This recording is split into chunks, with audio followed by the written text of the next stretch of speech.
हमारे चैप्टर का next topic, जो कि है कैरेक्टरिस्टिक्स ऑफ साउंड। तो हम अपने लाइफ में हम डिफरेंट साउंड सुनते हैं, डिफरेंट लोगों से बात करते हैं, तो डिफरेंट लोगों की डिफरेंट साउंड, डिफरेंट थिंग्स के डिफरेंट साउंड निकलते हैं। ड्रम का कोई और साउंड निकलता है, विसल का कोई और साउंड निकलता है, बांसुरी का कुछ और साउंड निकलता है। तो इन सब साउंड्स को हम कैसे पहचानते हैं?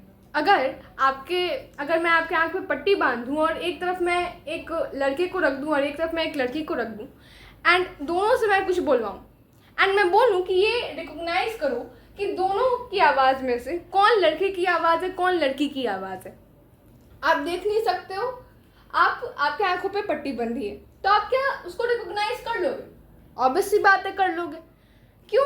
क्योंकि दोनों के साउंड में कुछ ना कुछ डिफरेंस होगा। अब ये डिफरेंसेस ही हैं, साउंड की ये डिफरेंसेस ही हैं जो हमें साउंड को रिकॉग्नाइज करने में हेल्प करती हैं।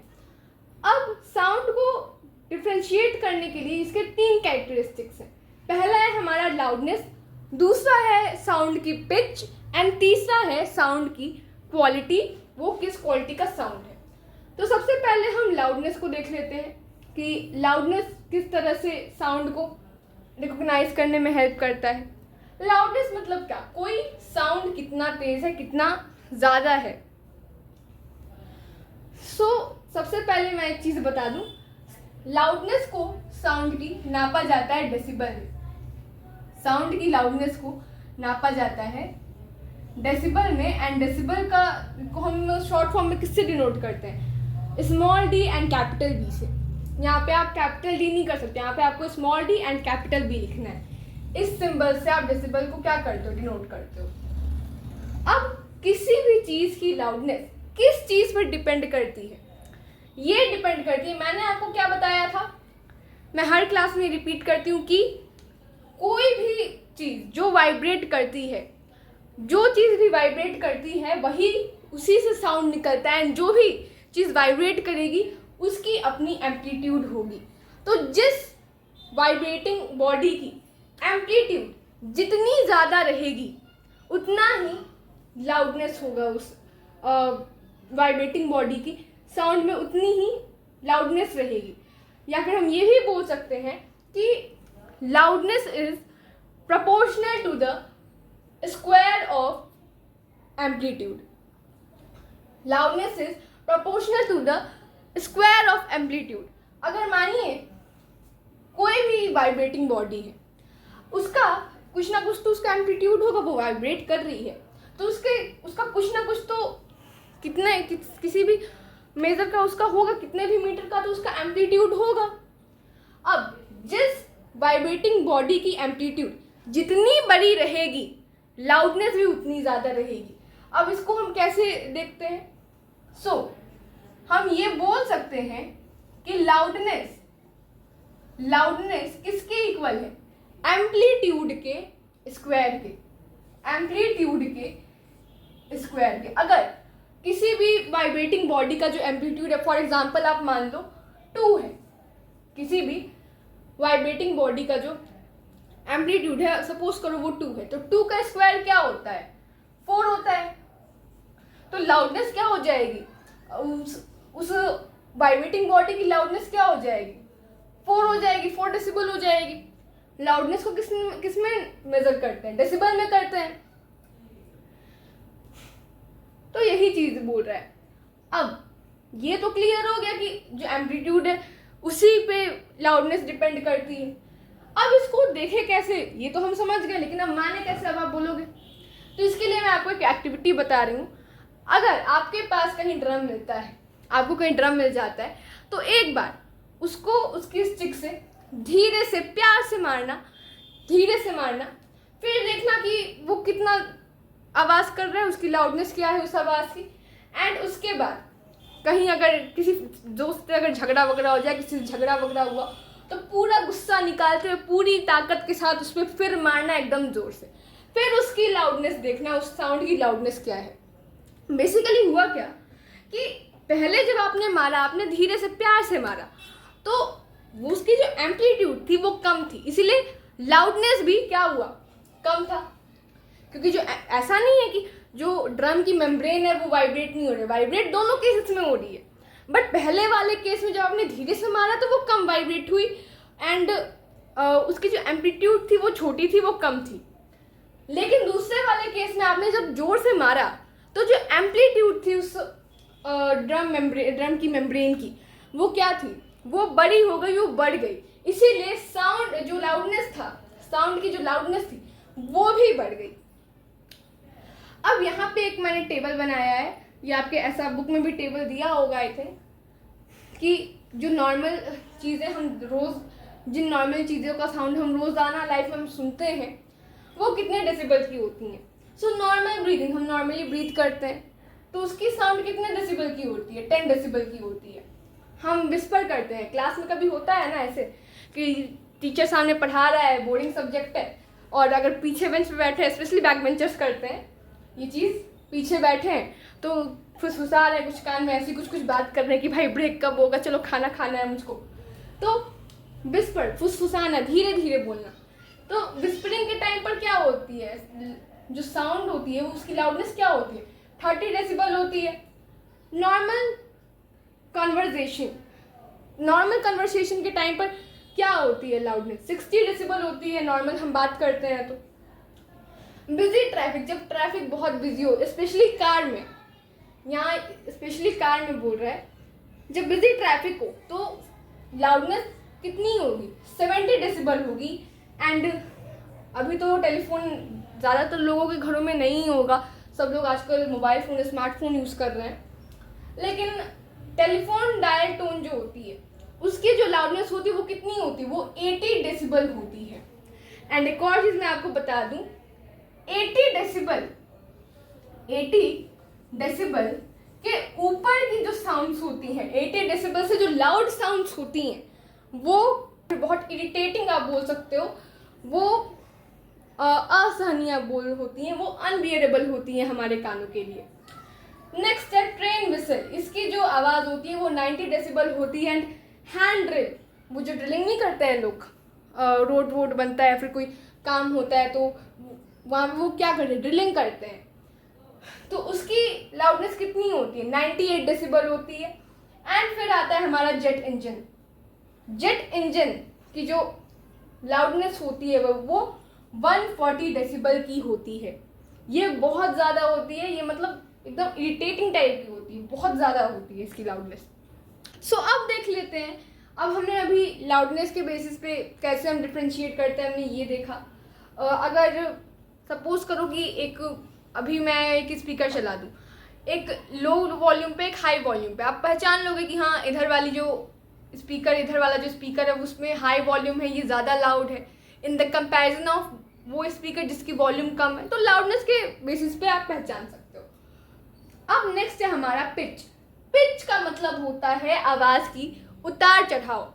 आवाज़ का जो उतार चढ़ाव होता है उसी को हम क्या कहते हैं, पिच बोलते हैं। अब पिच किस पे डिपेंडेंट है, लाउडनेस को तो हमने देखा वो एम्पलीट्यूड पे डिपेंडेंट है, लेकिन पिच हमारी किस पे डिपेंडेंट है, ये डिपेंडेंट है हमारी फ्रीक्वेंसी पे, हमारे वाइब्रेटिंग बॉडी के फ्रीक्वेंसी पे।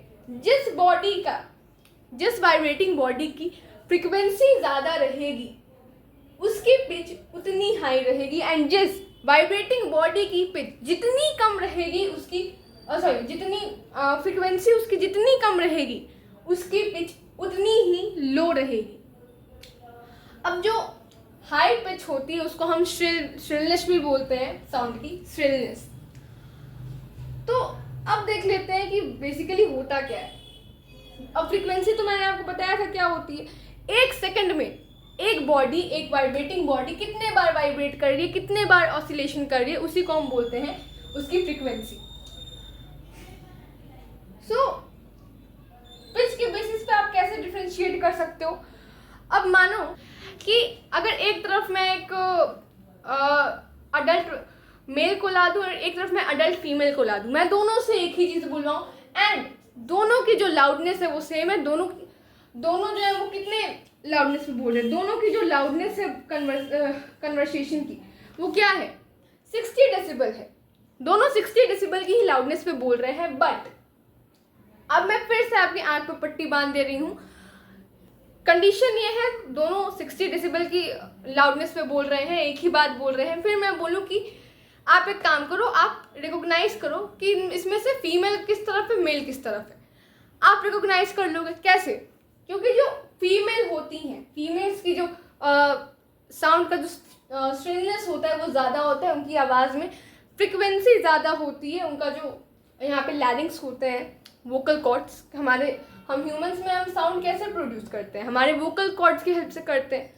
जितनी जो वाइब्रेशन है उसमें जो उसकी जो फ्रिक्वेंसी है, फ्रिक्वेंसी फीमेल्स की क्या होती है, वो ज़्यादा होती है in the comparison of males.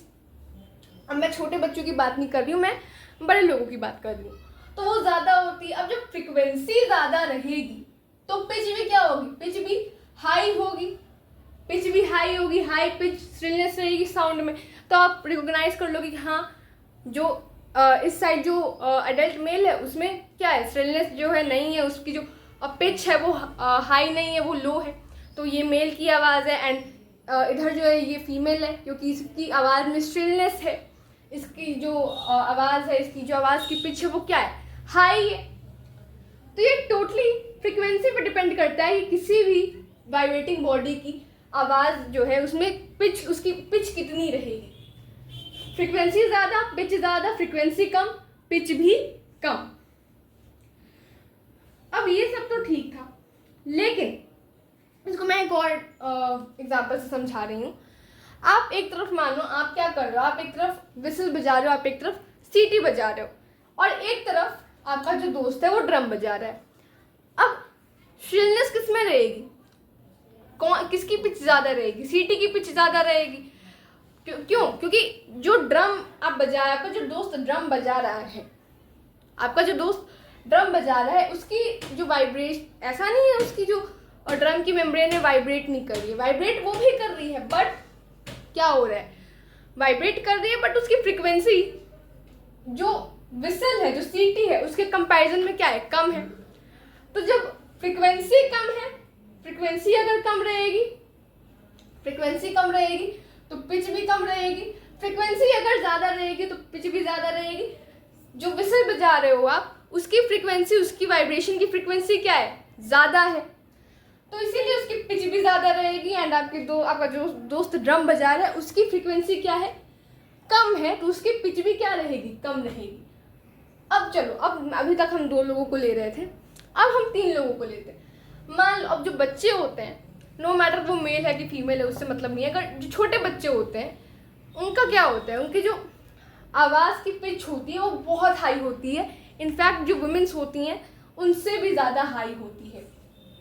तो अब मानो मैं फिर से आपके आँख पे पट्टी बांध दूँ, तीनों लोग 60 डेसिबल की ही लाउडनेस पे बोल रहे हैं, एक ही चीज़ बोल रहे हैं। अब मैं बोलूँ कि 3 लोग हैं आपके सामने, एक बच्चा है, एक औरत है, और एक अडल्ट मेल, एक आदमी है।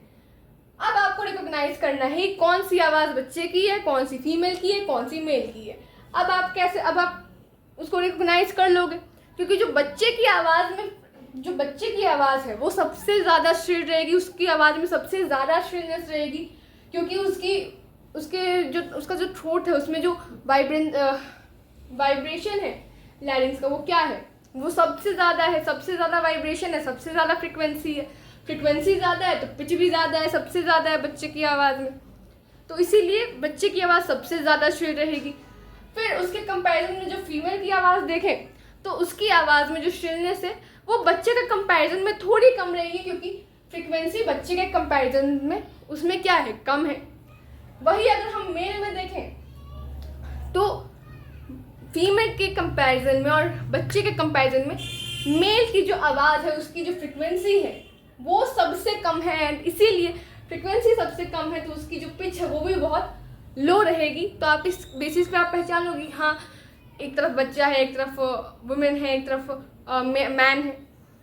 अब देख लेते हैं कि क्वालिटी के बेसिस पे, अभी हमने देखा कि लाउडनेस के बेसिस पे, पिच के बेसिस पे हमारे साउंड जो है, जो साउंड है हम कैसे डिफ्रेंशिएट करते हैं। अब देख लेते हैं क्वालिटी के बेसिस पे हम साउंड को कैसे डिफ्रेंशिएट कर सकते हैं। मान लो कि मैं एक तरफ गिटार बजा रही हूँ और एक तरफ मैं पियानो बजवा रही हूँ, और फिर से मैंने तुम्हारी आँख पे पट्टी बांधी और मैं बोल रही हूँ कि अब बताओ गिटार की तरह बज रहा है और पियानो की तरह बज रहा है, तो तुम क्या करोगे? और दोनों की लाउडनेस सेम है, चलो मान लो पिच भी सेम है, लाउडनेस भी सेम है, पिच भी सेम है, चलो दोनों सेम है मान लो। अब क्या तुम इसको क्या बोलते हैं, अब क्या तुम इसको डिफ्रेंशिएट कर पाओगे? अब तुम देख नहीं सकते हो कहाँ गिटार बज रहा है कहाँ पियानो बज रहा है, तुम देख नहीं सकते हो, लेकिन क्या तुम डिफ्रेंशिएट कर पाओगे? ऑफ कोर्स कर पाओगे। क्यों? तो पियानो की जो आवाज़ है उसकी क्वालिटी कुछ और है, गिटार की आवाज़ की क्वालिटी कुछ और है।